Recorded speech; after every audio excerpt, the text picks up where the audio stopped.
Upaya pemerintah Indonesia mengatasi darurat pembelajaran masih menemui sejumlah kendala. Mulai dari perekrutan guru yang belum berorientasi kepada kompetensi mengajar, kinerja guru yang rendah, hingga ketimpangan hasil pembelajaran. Program RISE di Indonesia melakukan kegiatan penelitian untuk mendukung peningkatan pembelajaran siswa di Indonesia. Program RISE juga bekerja sama dengan pemerintah pusat dan pemerintah daerah dalam mengkaji reformasi guru di tingkat nasional dan inovasi kebijakan pendidikan di daerah. Pada edisi yang bertema Reform and Reform kali ini, podcast Papan Tulis berkolaborasi dengan program RISE untuk mendiskusikan hal-hal yang harus direformasi dalam sistem pendidikan di Indonesia demi meningkatkan pembelajaran siswa.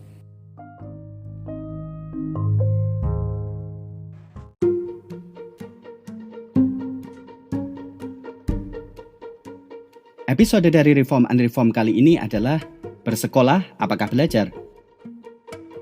Saya Anwari, host Papan Tulis, ngobrol bareng dengan Daniel Suryadharma. Daniel meneliti tentang reformasi guru di tingkat nasional dan inovasi kebijakan pendidikan di daerah. Ia menyandang gelar doktor di bidang ekonomi dari Australian National University.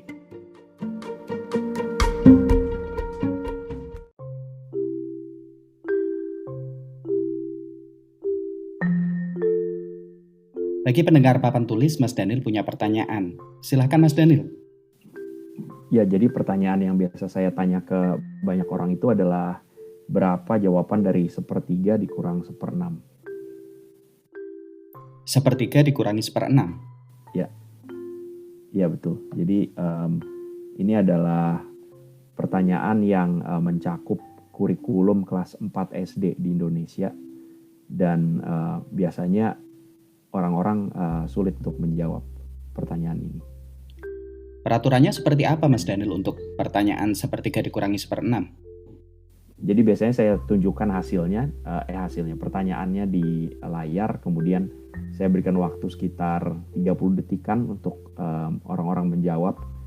Orang-orangnya ini biasanya baik mahasiswa sampai ke peneliti, sampai ke pengambil kebijakan yang cukup senior. Jadi menurut saya cukup menarik fakta bahwa begitu saya tanya ini mereka semacam kembali ke masa lalu di mana mereka belajar matematika dasar ini dan mengalami kesulitan biasanya. Lalu apa hubungannya 1/3 kurangi 1/6 dengan kurikulum kelas 4 SD pada khususnya atau pembelajaran di pendidikan formal pada umumnya? Iya, jadi penelitian kami kan berusaha untuk mengetahui berapa kemampuan siswa Indonesia atau orang Indonesia secara umum, tidak hanya siswa. Nah, jadi untuk penelitian ini kami menggunakan suatu survei yang disebut IFLS, Indonesian Family Life Survey, di mana survei itu ada suatu modul yang ada pertanyaan matematikanya yang mencakup matematika kurikulum kelas 1 sampai kelas 5 SD. Dan ini ditanyakan ke siswa dari usia 7 sampai 24 dan juga bukan hanya siswa tapi rumah tangga. Jadi orang-orang yang sudah tidak bersekolah pun ditanyakan. Sampai terakhir itu ada sampelnya itu sampai usia 60 tahunan. Jadi kita menggunakan ini karena bagi kita matematika dasar itu kan memang kemampuan atau modal awal untuk seseorang bisa kemudian membangun lagi ke matematika yang lebih sulit atau kemudian menggunakannya di pekerjaan. Nah, yang menarik adalah pertanyaan matematika dasar pun kalau menurut penelitian kami di Indonesia itu yang bisa menguasainya itu sangat sedikit. Jadi ini adalah semacam jalan masuk untuk penelitian program RISE yang bertujuan untuk melihat bagaimana sebuah sistem pendidikan itu bisa berorientasi kepada kualitas pendidikan. Jadi kalau menurut saya ini menarik karena di Indonesia itu sebetulnya sistem pendidikan itu cukup sukses kalau tujuannya itu untuk meningkatkan partisipasi sekolah. Jadi tahun 70-an sudah mulai ada program pembangunan SD Impres yang 60.000 sekolah di seluruh Indonesia kurang lebih dibangun. Tahun 80-an ada wajib belajar dan bahkan tahun awal 90-an itu sudah universal, jadi hampir 100% anak usia 6-12 itu ada di sekolah. Jadi Indonesia itu cukup sukses dalam hal meningkatkan partisipasi sekolah. Sampai sekarang pun tingkat SMP SMA juga cukup sukses, partisipasinya cukup tinggi. Tapi problemnya adalah bagaimana soal kualitas. Jadi itu yang kami coba teliti di program RISE selama ini. Disebutkan tadi responden ada yang masih sekolah, tapi juga ada yang sudah lulus dari pendidikan formal usia 18-30 atau bahkan ada yang 60 tahun. Alasan pemilihan responden dengan latar belakang yang berbeda? Jadi kalau untuk yang masih sekolah kan karena seperti tadi saya bilang Indonesia kan sudah hampir semua orang Indonesia itu lulus SD. Berarti kami gunakan pertanyaan matematika yang kurikulum SD. Jadi seharusnya anak-anak SMP, anak-anak SMA itu bisa menjawab pertanyaan-pertanyaan ini dengan baik atau dengan benar. Nah kemudian tujuannya untuk melihat yang sudah tidak bersekolah adalah kita ingin tahu apakah nanti setelah mereka masuk dunia kerja misalkan, apakah mereka masih ingat pertanyaan-pertanyaan mendasar matematika. Jadi itu sebagai indikator apakah ini masih digunakan atau mereka hanya belajar pada saat sekolah dan setelah lulus sekolah tidak digunakan lagi. Berarti ada pertanyaan apakah ini sesuatu yang relevan bagi pekerjaan mereka. Tapi sebetulnya pertanyaan ini saya tidak tahu relevan atau enggak karena yang kami tes itu hanya matematika yang tingkat dasar ya, tingkat SD yang tentu dipakai di hampir semua pekerjaan. Itu sih alasannya. Oke, tingkat partisipasi atau urusan kuantitas pendidikan Indonesia sudah cukup bagus, tetapi urusan kualitas masih belum. Bisa Mas Daniel elaborate terkait kondisi ini? Ya, jadi sebetulnya Indonesia itu punya ambisi yang cukup besar. Jadi kalau kita lihat pidato-pidato Presiden Jokowi misalkan beberapa tahun terakhir, beliau selalu mengatakan bahwa Indonesia itu harus menjadi negara yang kompetitif di kelas dunia secara global.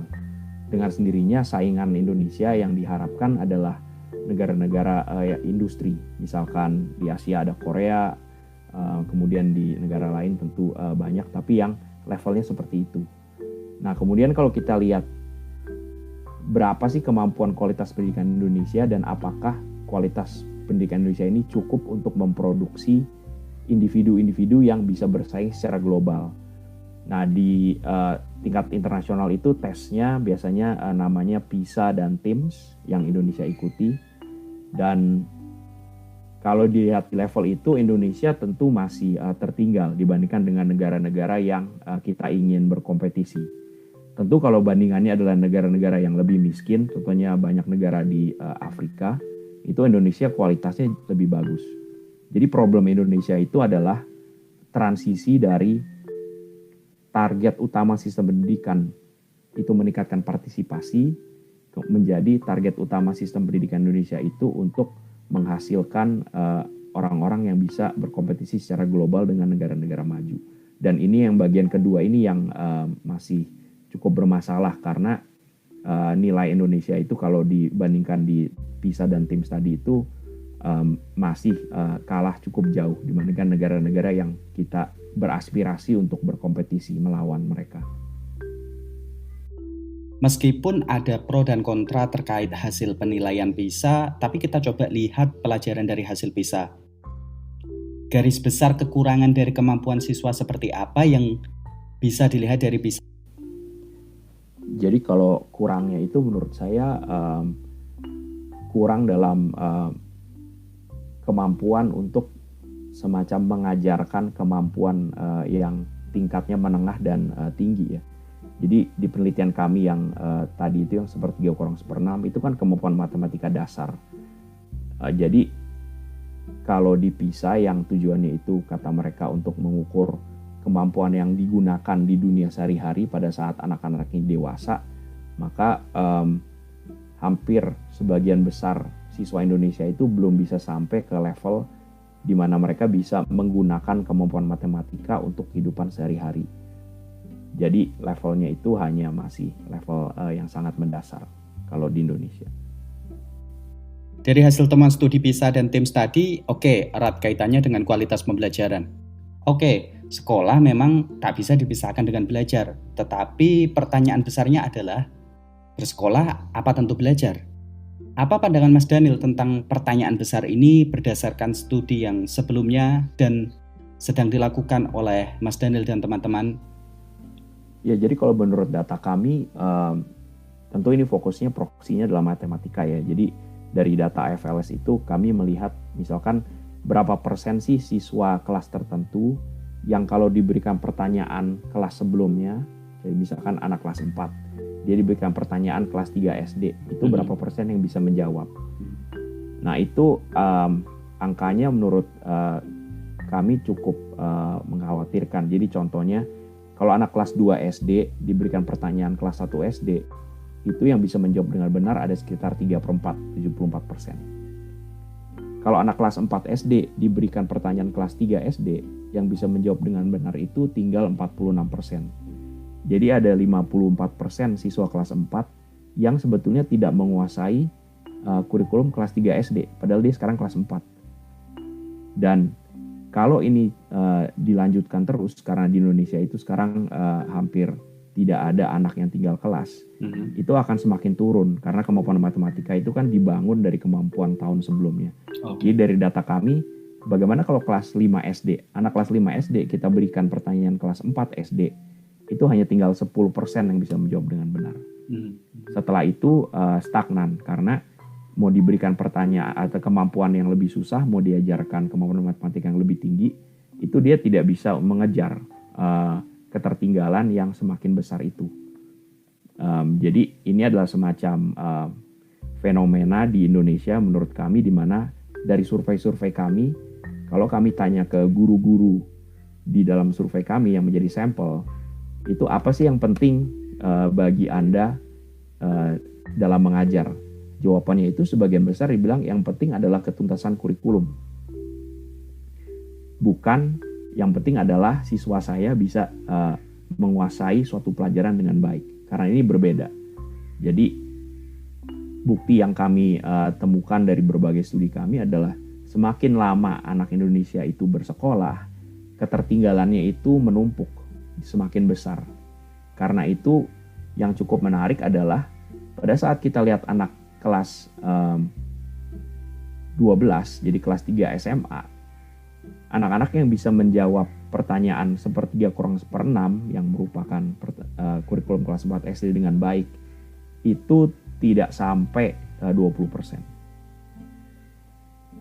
Jadi ini adalah suatu masalah yang sekarang dihadapi oleh sistem pendidikan di Indonesia.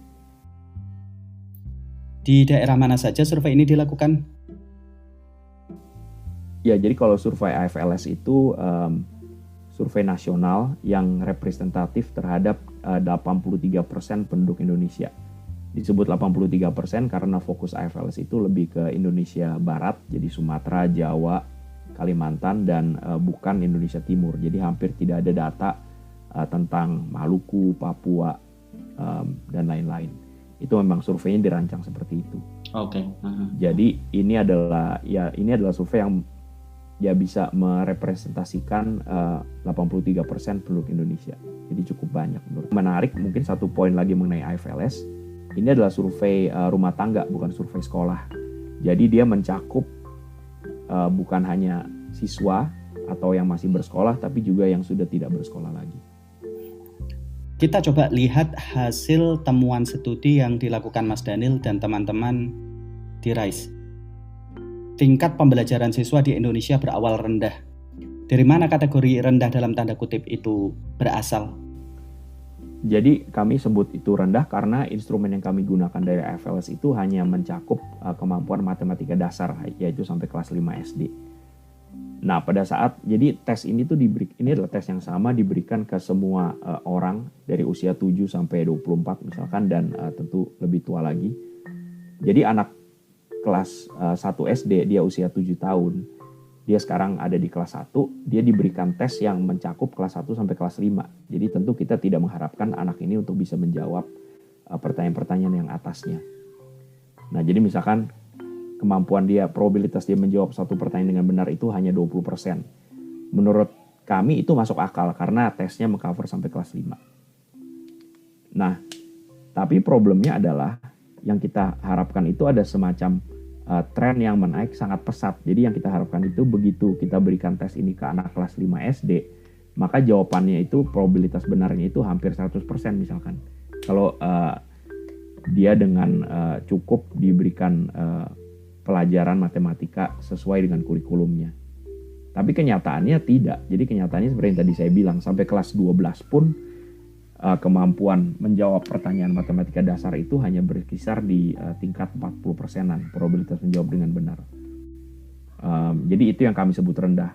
Tentu ini belum mencakup kemampuan matematika yang lebih rumit. Nah, ini yang kemudian kita bisa dapatkan dari PISA, karena PISA mencakup yang mereka sebut tadi, kemampuan untuk berfungsi di dunia pada saat mereka sudah besar. Dan hasil PISA pun menunjukkan hal yang sama. Jadi PISA ada beberapa level. Level 2 itu, jadi levelnya kalau nggak salah matematika itu 1-6. Level 2 itu adalah level minimum di mana seseorang itu bisa berfungsi dengan baik di masyarakat. Nah, di Indonesia, siswa pengambil PISA usia 15 tahun yang bisa mencapai level 2 itu, kalau saya tidak salah, sekitar 30%-an saja. Jadi 70% siswa di Indonesia usia 15 tidak punya kemampuan matematika yang cukup untuk mereka berfungsi secara baik di masyarakat pada saat mereka dewasa. Disebutkan tadi, sebagian responden adalah anak sekolah dari berbagai tingkat kelas. Dan salah satu temuan dari studi yang dilakukan adalah sedikit sekali peningkatan kemampuan siswa antar jenjang kelas yang dikategorisasikan berdasarkan? Kalau peningkatan itu pada dasarnya kemampuan mereka menjawab pertanyaannya dengan benar. Jadi kalau kita bandingkan anak kelas 6 SD dengan anak kelas 5 SD, kan berarti yang kelas 6 sudah 1 tahun lebih banyak di sekolah. Itu kemudian kita bisa hitung berapa peningkatan kemampuannya. Nah, jadi kalau di Indonesia itu cukup flat. Jadi tidak terlalu banyak peningkatan kemampuan matematika anak yang sudah lama bersekolah, misalkan sudah sekolah 7 tahun dibandingkan dengan anak yang bersekolah 5 tahun atau 4 tahun. Jadi problemnya adalah ini kemudian berbenturan dengan ambisi Indonesia untuk menjadi kompetitif secara global. Karena untuk Indonesia mencapai tingkat OECD, rata-rata OECD di PISA, itu kalau dengan tingkat kemajuan yang sekarang itu perlu sekitar 70 sampai 80 tahun. Nah, pada saat itu berarti sudah sangat lama tuh, baru Indonesia bisa kompetitif secara global. Yang diinginkan adalah kita bisa lebih cepat kompetitif secara globalnya. Jadi kenaikannya yang lebih penting. Kenaikannya itu harus lebih tajam ke atasnya. Berkaitan juga dengan bersekolah, apakah tentu belajar? Temuan studi Mas Daniel dan teman-teman di RISE menunjukkan bahwa adanya penurunan tingkat pembelajaran antara angkatan tahun 2000 sampai 2014. Seperti apa gambaran dari penurunan yang terjadi? Ya, jadi survei AFLS itu kan ada beberapa tahun. Salah satunya tahun 2000 dan kemudian yang terbaru itu tahun 2014. Keuntungannya dengan AFLS itu pertanyaan yang ditanyakan itu tetap sama. Jadi kami bisa mengukur kalau pertanyaan ini diberikan ke siswa kelas 1 sampai kelas 12 di tahun 2000, itu jawaban mereka seperti apa, trennya kan bisa terlihat. Nah, pertanyaan yang sama diberikan lagi ke siswa kelas 1 sampai kelas 12 tahun 2014. Berarti ini angkatannya yang berbeda kan.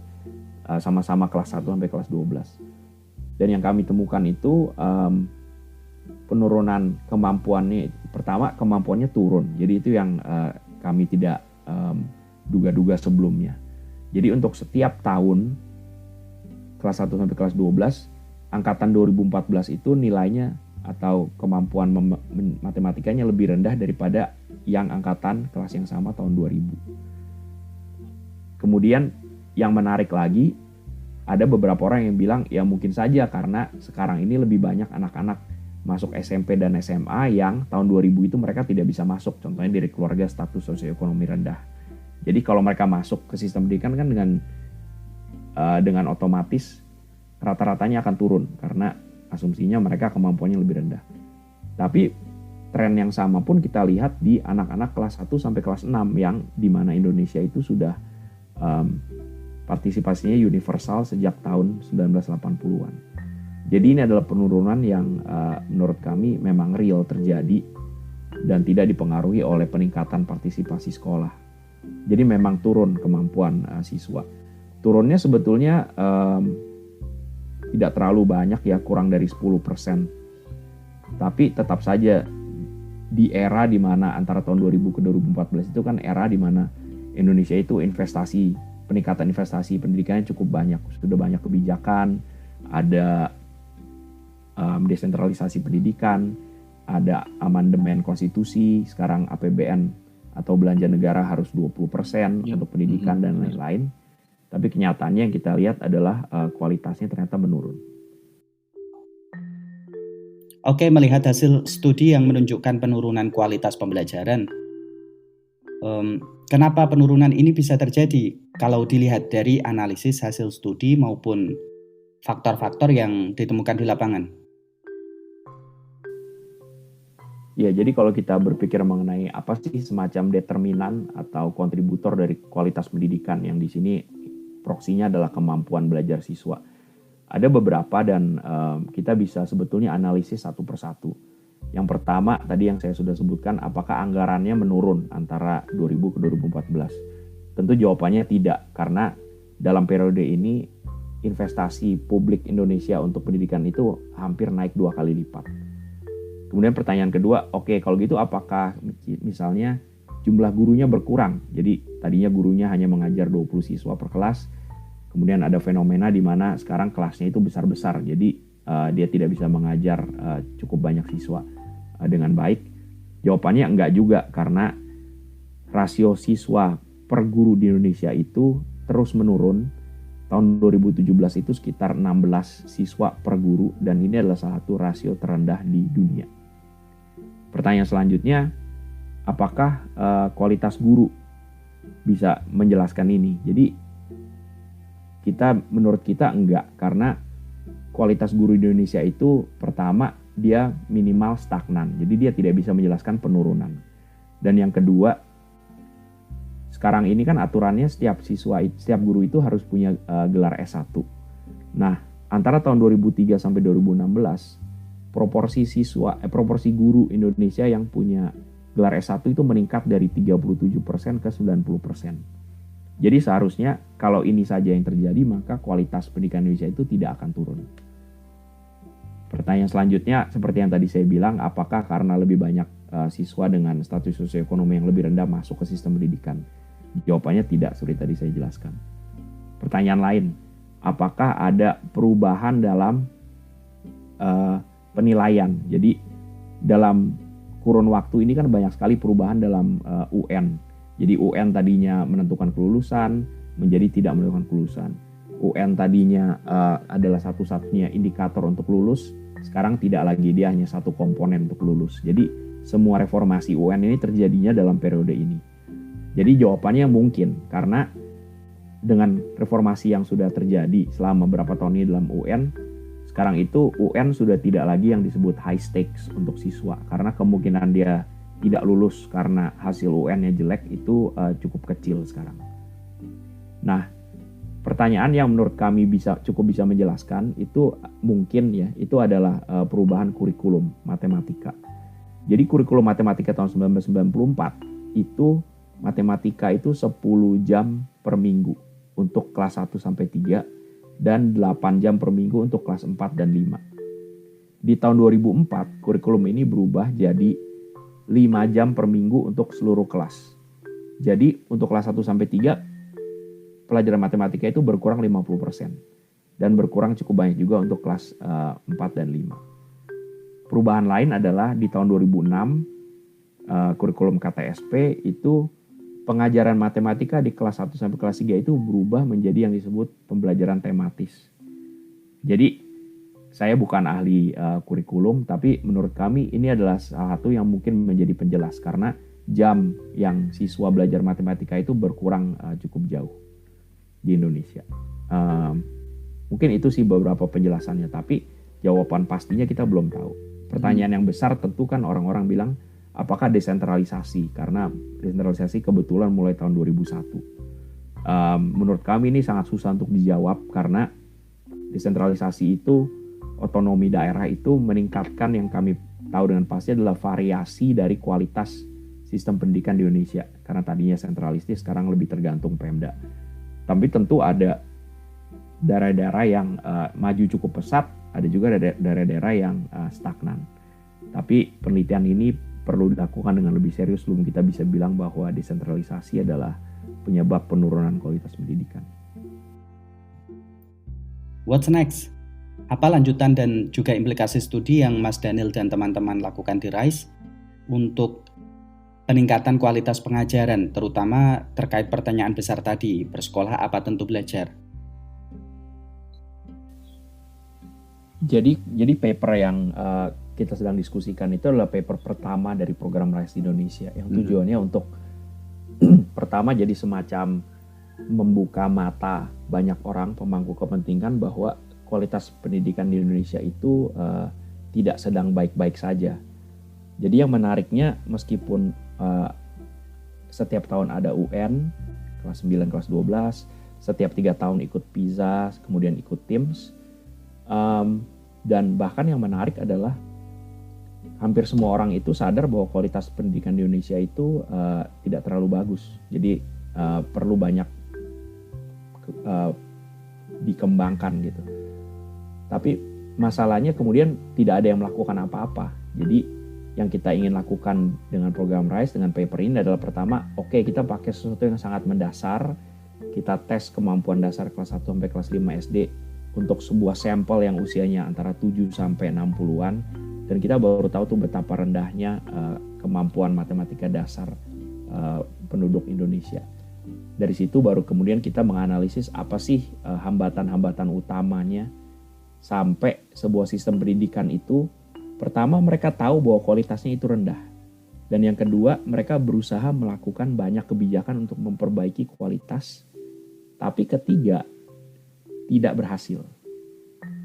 Itu kenapa bisa begitu? Itu pertanyaannya. Jadi di analisis kami yang lain juga kami kemudian melihat kinerja dari sistem pendidikan di Indonesia. Sistem akuntabilitas misalkan. Hubungan antara orang tua dengan sekolah, hubungan antara dinas dengan sekolah, hubungan antara kementerian dengan sekolah. Dan yang kami temukan itu banyak sekali yang kita sebut inkoherensi. Jadi sistem pendidikan di Indonesia itu sebagian besar koheren kalau untuk tujuan meningkatkan partisipasi siswa. Tapi tidak koheren kalau untuk tujuan meningkatkan kualitas pembelajaran. Nah, itu yang kita coba perbaiki melalui penelitian-penelitian dan tentu kerjasama dengan beberapa Pemda. Jadi di tiap Pemda itu kami melakukan analisis seperti ini, dan tentu karena Pemdanya beda-beda, hambatannya juga beda-beda. Jadi karena hambatannya beda-beda, solusinya pun berbeda-beda. Jadi itu yang kami kerjakan sih di program RISE. Terima kasih Mas Daniel sudah berbagi cerita. Ya sama-sama.